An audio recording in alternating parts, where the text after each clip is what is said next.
तोह के बुलावे, दिलवा बस तोह नींद न आवे, दिलवा बस तोह के बुलावे। आजा राजा जी धीरे धीरे, प्यार के मौसम फिर से आवे, प्यार के मौसम फिर से आवे।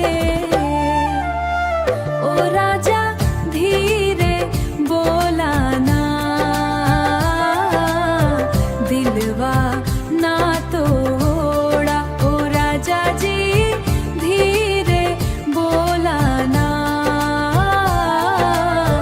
दिलवा ना तोड़ा।